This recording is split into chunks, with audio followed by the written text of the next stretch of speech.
Hello नमस्कार साथियों, स्वागत है एक बार फिर से आप सभी का हमारे इस YouTube channel study with Ravi पर। साथियों, आज हम आपके सामने लेके आए हैं भूगोल, जी हाँ, ज्योग्राफी के मोस्ट इंपोर्टेंट क्वेश्चंस की। साथियों, ऐसे क्वेश्चंस जो आपके एग्जाम में डायरेक्टली छपने वाला है। तो साथियों, अगर इस चैनल पे आप लोग नए हैं तो चैनल को सब्सक्राइब करें, बेल आइकन को प्रेस करें, साथ ही साथ अपने दोस्तों के पास शेयर जरूर कर दे आज की क्लास को, ताकि सभी स्टूडेंट जुड़ पाए और आज की क्लास का आनंद उठा पाए।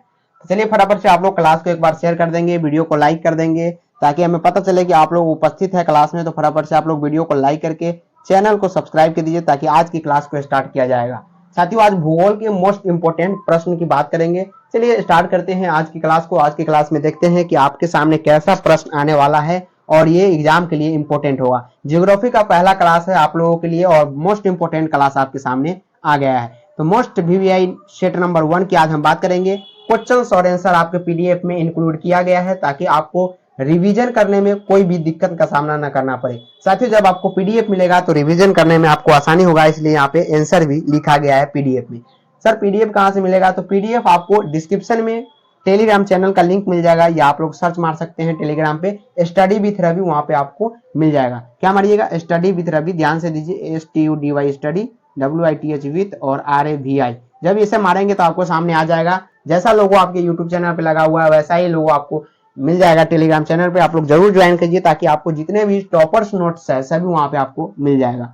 चलिए स्टार्ट करते हैं पहला सवाल से। पहला सवाल आपकी स्क्रीन के सामने है। कहता है कि सड़क परिवहन किस स्थलाकृति का उपयोग साधन है? बताइए, पहला सवाल का जवाब आप लोग फटाफट से देंगे। सड़क परिवहन किस स्थलाकृति का उपयोगी साधन है? पठारी, पहाड़ी, मरुस्थली या मैदानी? तो साथियों, सड़क परिवहन जो है ये मैदानी, किसका साथियों? मैदानी का क्या है? उपयोगी साधन है, याद रखिएगा। ऑप्शन नंबर डी यहाँ पे क्या हो जाएगा साथियों? राइट हो जाएगा। ऑप्शन नंबर डी राइट हो जाएगा। सभी का ऑप्शन नंबर डी आ रहा है, एकदम धराधर आंसर आ रहा है सभी का, जो कि एकदम राइट है। ऑप्शन नंबर डी एकदम राइट है। चलिए अगला सवाल की ओर हम लोग बढ़ते हैं। दूसरा नंबर सवाल की ओर देखते हैं कि आखिर दूसरा नंबर सवाल आपसे क्या पूछा गया। साथियों, यहाँ पर दूसरा नंबर सवाल आपसे पूछा गया है कि जनसंख्या स्थानांतरण कितने प्रकार का होता है? तो जनसंख्या स्थानांतरण जो होता है साथियों कितने प्रकार का होता है? बताइए। 2, 4, 6, 8। साथियों, 2 प्रकार का होता है। एक होता है अप्रवास। क्या होता है? अप्रवास। ध्यान से देखिएगा आप लोग स्क्रीन पे, अप्रवास और उत्प्रवास। क्या होता है? उत्प्रवास। ये 2 प्रकार का होता है। अप्रवास का मतलब क्या होता है? अपने घर में वापस आना, यानी विदेशी यहाँ पे आ जाता है। उत्प्रवास यानी कि अपने देश से उठ के नेपाल में या राजस्थान, अलग देशों में, चीन में, पाकिस्तान में चला गया, उत्प्रवास होता है। तो यहाँ पर क्या हुआ? जनसंख्या का स्थानांतरण ही हुआ ना। तो जनसंख्या स्थानांतरण कितने प्रकार का हो जाएगा? यहाँ पे 2 प्रकार का हो जाएगा। कितने? 2 प्रकार का, याद रखिएगा। यानी ऑप्शन नंबर ए एकदम राइट हो जाएगा। ऑप्शन नंबर ए क्या हो जाएगा साथियों? एकदम राइट हो जाएगा। ऑप्शन नंबर ए के साथ आप लोग जाइएगा। आज की क्लास एकदम छोटा होने वाला है और एकदम धमाकेदार क्लास होने वाला है। टॉप 20 या टॉप 21 क्वेश्चन आज की इसका क्लास में शामिल किया गया है। चलिए फटाफट से आप लोग क्लास को एक बार फिर शेयर कर देंगे एकदम, ताकि जितने भी स्टूडेंट है सभी जुड़ पाएंगे। चलिए तीसरा नंबर सवाल की ओर हम लोग बढ़ते हैं। तीसरा नंबर सवाल आपसे क्या पूछा गया उसको देखते हैं। कहता है कि अधिक प्रवास हुआ है। अधिक प्रवास कहाँ पे हुआ है? मेघालय, हरियाणा, ऊपरी गंगा घाटी या जम्मू एंड कश्मीर? तो सर्वाधिक प्रवास कहाँ हुआ है साथियों? ऊपरी गंगा घाटी में हुआ है। कहाँ पे? ऊपरी गंगा घाटी, यानी ऑप्शन नंबर सी यहाँ पे राइट हो जाएगा। क्या आप लोगों का ऑप्शन नंबर सी आ रहा है? जी हाँ, सी आ रहा है, जो कि एकदम राइट है। ऑप्शन नंबर सी यहाँ पे बिल्कुल राइट है। सर्वाधिक प्रवास हुआ है ऊपरी गंगा घाटी में हुआ है, याद रखिएगा। ऐसे सवाल आपके एग्जाम में आते हैं। MBBI सवाल है आपके एग्जाम के लिए। क्लियर है? तो चलिए हम लोग आगे बढ़ते हैं 4 नंबर सवाल की ओर। 4 नंबर सवाल थोड़ा बड़ा आपकी स्क्रीन के सामने दिख गया होगा। कहता है कि किस महाद्वीप में भारत का पहला प्रवास हुआ था? किस महाद्वीप में भारत का पहला प्रवास हुआ? Africa, Australia, Europe, America? महाद्वीप में भारत का पहला प्रवास हुआ, बताएंगे आप लोग? सभी लोग आंसर बताएंगे फटाफट से। जी हाँ, सभी का ऑप्शन नंबर क्या आ रहा है? ऑप्शन नंबर सी आ रहा है। नहीं, गलत है। ऑप्शन नंबर ए हो जाएगा साथियों, अफ्रीका। जी हाँ, अफ्रीका में भारत का पहला प्रवास हुआ था, याद रखिएगा। ऑप्शन नंबर ए यहाँ पे राइट हो जाएगा। ऑप्शन नंबर ए क्या हो जाएगा साथियों? राइट हो जाएगा, याद रखिए। ऐसे सवाल आपके एग्जाम में पूछे गए साथियों। 2018 के एग्जाम में ये सवाल आपसे पूछा गया। उसके बाद बात करें साथियों 2021 के एग्जाम में ऐसे सवाल आपसे पूछा गया है। तो बिल्कुल भी ऐसे सवाल को आप लोग गवाएंगे नहीं और लास्ट तक बने रहेंगे क्लास के, ताकि जितने भी इंपॉर्टेंट प्रश्न है आपकी स्क्रीन के सामने आता रहेगा और आपको सिर्फ आंसर देने की बात है यहाँ पे। चलिए 5 नंबर सवाल की ओर हम लोग बढ़ते हैं बिना बकवास के, ताकि टाइम आपके पास बहुत ही कम है अब। तो चलिए 5 नंबर सवाल का जवाब आप लोग बताएंगे। कहता है निम्नलिखित में से कौन सागर तट पर अवस्थित है? सागर तट पर कौन अवस्थित है बताइए यहाँ पे। 5 नंबर, आगरा, पटना, भोपाल, मुंबई।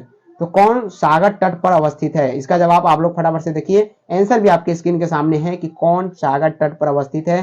साथियों मुंबई। मुंबई आपको पता होगा साथियों, ये नदी किनारे यानी सागर तट पर अवस्थित है, याद रखिएगा। जी हाँ, सागर तट पर कौन सा? मुंबई अवस्थित है। ऑप्शन नंबर डी राइट है और ये भी आपके एग्जाम के लिए वेरी वेरी इंपॉर्टेंट यानी MBBI सवाल है।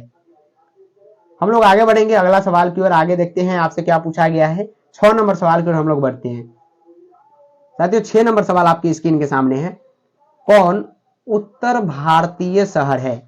निम्नलिखित में से कौन उत्तर भारतीय शहर है? अमृतसर, अंबाला, दोनों, इनमें से कोई नहीं। तो उत्तर भारतीय यानी जो उत्तर में पड़ता है, पूर्व पश्चिम उत्तर दक्षिण ऐसे जो होता है 4 दिशा, तो कौन उत्तर भारतीय शहर है आपसे पूछा गया। साथियों अमृतसर की बात करें और अंबाला की बात करें, ये आपस में सटा हुआ है। अमृतसर और अंबाला आपस में सटा है, यानी दोनों जो है साथियों यहाँ पे ऑप्शन नंबर सी क्या हो जाएगा? राइट हो जाएगा। दोनों जो है यहाँ पे क्या है? उत्तर भारतीय शहर है। और जब दोनों हो गया तो इनमें से कोई नहीं, सबसे पहले यहाँ से कट जाएगा, यानी ऑप्शन नंबर सी यहाँ पे 110% राइट है। और ऐसे सवाल आपके एग्जाम में आते हैं, अभी आप इसे MBBI कर सकते हैं, स्टार पर स्टार लगा सकते हैं, ताकि आपके एग्जाम के लिए मोस्ट इंपोर्टेंट ये सवाल है। क्लियर है? 6 नंबर सवाल का ऑप्शन नंबर सी एकदम राइट है। क्लियर है? क्लियर है। तो हम लोग आगे बढ़ते हैं। आगे देखते हैं 7वां नंबर सवाल की ओर हम लोग बढ़ते हैं। और आपसे पूछा गया है 7वां नंबर सवाल साथियों, क्या पूछा गया है कि हजीरा विजयपुर जगदीशपुर गैस पाइपलाइन किस राज्य से होकर नहीं गुजरती? यहाँ पे आपसे पूछा गया कि नहीं गुजरती, ध्यान दीजिएगा। हजीरा विजयपुर जगदीशपुर गैस पाइपलाइन किस राज्य से होकर नहीं गुजरती? महाराष्ट्र, गुजरात, उत्तर प्रदेश, मध्य प्रदेश। 4 ऑप्शन आपके स्क्रीन के सामने हैं और ऐसे ही ऑप्शन आपके एग्जाम में भी मिलेंगे। एक क्वेश्चन अगर सही हुआ तो 1 नंबर आपको दिया जाएगा और 1 नंबर आपको 90% तक पहुंचा सकता है, ये ध्यान दीजिएगा। तो हजीरा विजयनगर जगदीशपुर गैस पाइपलाइन जो है किस राज्य से होकर नहीं गुजरती? तो साथ ही यहाँ पे महाराष्ट्र से होकर ये बिल्कुल भी नहीं गुजरता। महाराष्ट्र साइड में करता है और गुजरात होते हुए उत्तर प्रदेश और मध्य प्रदेश की ये यात्रा तय करता है। कौन? Hazira Vijaynagar Jagdishpur gas pipeline. Clear है? क्लियर है। तो ऑप्शन नंबर ए क्या हो जाएगा यहाँ पे साथी, याद रखिएगा ऑप्शन नंबर ए यहाँ पे बिल्कुल राइट हो जाएगा। चलिए हम लोग आगे बढ़ते हैं, अगला सवाल को देखते हैं। यहाँ पे 8 नंबर सवाल आपके स्क्रीन के सामने है, उसको देखिए कि आपसे क्या पूछा गया। साथियों 8 नंबर सवाल में पूछा गया है कि पास पास बने घरों वाले ग्रामीण बस्ती को क्या कहते हैं? पास पास बने घरों वाली ग्रामीण बस्ती, जैसे आपके गांव घर में जो पास पास बस्ती बने हुए हैं उनको क्या कहते हैं? गुच्छित, अर्धगुच्छित, परखे या सहंत। तो उसको गुच्छित कहते हैं। गुच्छित कहने का मतलब बहुत ही घना। गुच्छी कहने का मतलब जैसे ये हो गया, मान लीजिए क्या है, गुच्छा हम बोलते हैं ना, यहाँ पे अंगूर का गुच्छा हो गया। इस प्रकार के जो गुच्छे बने होते हैं, यानी पास पास बने घरों वाले ग्रामीण बस्ती को क्या कहते हैं साथियों? गुच्छित कहते हैं। और आंसर हो जाएगा ऑप्शन नंबर ए, यहाँ पे राइट हो जाएगा। आंसर क्या हो जाएगा साथियों? ऑप्शन नंबर ए राइट हो जाएगा। क्लियर है? 8 नंबर सवाल का ऑप्शन नंबर ए क्या हो जाएगा? एकदम राइट हो जाएगा, गुच्छित, याद रखिएगा। और ऐसे सवाल आपके लिए MBBI है और ये आपके एग्जाम के लिए मोस्ट इंपोर्टेंट है। साथियों 20 ही प्रश्न है, लेकिन भूगोल के ऐसे प्रश्न चुने गए हैं आज की क्लास में जो आपके एग्जाम में डायरेक्टली पूछे जा सकते हैं 2024 में, ये याद रखिएगा। साथियों 100% नहीं तो 90% ये मान के चलिए कि आपके एग्जाम में सेम टू सेम प्रश्न आने वाले हैं। तो अभी तक आप लोग स्टडी विद रवि चैनल को सब्सक्राइब नहीं किए हैं तो एक बार सब्सक्राइब करके वीडियो को लाइक कर दीजिए और शेयर फटाफट से आप लोग कर दीजिए। PDF के लिए आप लोग Telegram channel study with Ravi को जरूर ज्वाइन कीजिएगा। चलिए हम लोग आगे बढ़ते हैं और आगे देखते हैं 9 नंबर सवाल की ओर हम लोग बढ़ते हैं। 9 नंबर सवाल आपकी स्क्रीन के सामने ये रहा। कहता है साथियों निम्नलिखित में से कौन सा उद्योग बॉक्साइड को कच्चे माल के रूप में प्रयुक्त करता है? यानी कौन सा उद्योग बॉक्साइड को कच्चे माल के रूप में प्रयुक्त करता है? बताइए। एल्युमिनियम, सीमेंट, जूट, इस्पात। निम्नलिखित में से कौन सा उद्योग बॉक्साइड का आपको पता होगा, एल्युमिनियम Al2SO4, ये पता है ना। तो यहाँ पे उद्योग बॉक्साइट को कच्चे माल के रूप में प्रयुक्त करता है? एल्युमिनियम, सीमेंट, जूट, इस्पात। क्या हो जाएगा? 4 ऑप्शन आपके स्क्रीन के सामने है। 10 नंबर सवाल साथियों एल्युमिनियम हो जाएगा। क्या हो जाएगा साथियों? एल्युमिनियम हो जाएगा, याद रखिएगा। ऑप्शन नंबर ए एकदम याद कर लीजिए। ऑप्शन नंबर ए यहाँ पे राइट है। ऑप्शन नंबर ए क्या साथियों? यहाँ पे राइट है। 9 नंबर सवाल अगर क्लियर है तो हम लोग आगे बढ़ेंगे फटाफट से। 10 मिनट में हमने 9 नंबर सवाल तक कर लिया है और 10वां नंबर सवाल आपके स्क्रीन के सामने। जो भी प्रश्न है आपके एग्जाम के लिए मोस्ट इंपोर्टेंट है। चलिए यहाँ पे आंसर भी मैं दिखा दे रहा हूं ताकि आपको दिक्कत की सामना ना करना पड़े और टाइम भी आपको ज्यादा ना लगे। बताइए कि किस फसल को उजला सोना कहा जाता है? जूट, कपास, गेहूं, गन्ना। तो आपको पता होगा उजला सोना के नाम से कपास जाना जाता है, इसकी खेती की जाती है, याद रखिएगा। ऑप्शन नंबर यहाँ पे बी क्या हो जाएगा? राइट हो जाएगा। क्या हो जाएगा? बी ऑप्शन नंबर एकदम राइट हो जाएगा। चलिए आगे बढ़ते हैं, अगला सवाल को देखते हैं। 11 नंबर सवाल का भी आंसर आपके सामने है कि मुंबई हाई किसके लिए जाना जाता है? पेट्रोलियम, कोयला, यूरेनियम, पनबिजली। सभी का आंसर आना चाहिए। आंसर आपके सामने है तभी उसको टाइप करना है ताकि आपको याद हो जाए इसका आंसर। तो मुंबई हाई किसके लिए जाना जाता है? पेट्रोलियम। ऑप्शन नंबर ए यहाँ पे राइट हो जाएगा। ऑप्शन नंबर ए यहाँ पे राइट हो जाएगा, पेट्रोलियम। क्लियर है? क्लियर है 11 नंबर सवाल। तो आगे बढ़ते हैं 12 नंबर सवाल की ओर। 12 नंबर सवाल यहाँ पे साथियों देखिएगा थोड़ा बड़ा है और आपसे क्या पूछा गया उसको देखिए, ध्यानपूर्वक देखेंगे। कहता है कि विश्व में भारत में विश्व की सर्वोच्च सड़क है, यह कहाँ है? यानी भारत में विश्व का सर्वोच्च सड़क यानी सबसे अच्छा सड़क है, यह कहाँ पे पाया जाता है? लेह और श्रीनगर, लेह और मनाली, श्रीनगर और जम्मू एंड शिमला। आपको पता होगा लेह और मनाली में बहुत ही टूरिस्ट जाते हैं घूमने के लिए, यानी सबसे सर्वोच्च भारत का शहर कहाँ पे है साथियों? लेह और मनाली में है। ऑप्शन नंबर यहाँ पे बी क्या हो जाएगा? राइट हो जाएगा। जिसको भी ज्यादा फास्ट लग रहा है क्लास प्लीज आप लोग स्लो करके जरूर देखिए, जिसको अच्छा लग रहा है वो ऐसे ही देखेंगे और वीडियो को दोबारा आप लोग जरूर देखिए ताकि आपको क्लास में ही हर एक प्रश्न याद हो जाए। चलिए आगे 13 नंबर सवाल आपकी स्क्रीन के सामने। निम्नलिखित में से कौन सा शहर, कहता है निम्नलिखित में से कौन सा शहर ग्रांड ट्रक सड़क पर स्थित नहीं है? इलाहाबाद, कोलकाता, दिल्ली, लखनऊ। कौन सा शहर ग्रांड ट्रक सड़क पर स्थित नहीं है? ये आपसे पूछा गया है। क्या हो जाएगा? कोलकाता। ऑप्शन नंबर बी यहाँ पे राइट है, कोलकाता। याद रखिए, जी हाँ कोलकाता यहाँ पे राइट हो जाएगा। ऑप्शन नंबर यहाँ पे क्या हो जाएगा? बी एकदम राइट होगा। सॉरी यहाँ पे क्या पूछा गया है कि शहर ग्रांड ट्रक सड़क पर स्थित नहीं पूछा गया है। यही तो कंफ्यूज करता है आपके एग्जाम में। हमने यहाँ पे है के लिए लगा दिया लेकिन यहाँ पे नहीं पूछा गया है। लखनऊ याद रखिएगा, जी हाँ लखनऊ। ऑप्शन नंबर डी यहाँ पे राइट हो जाएगा। 14 नंबर सवाल आपके स्क्रीन के सामने ये रहा।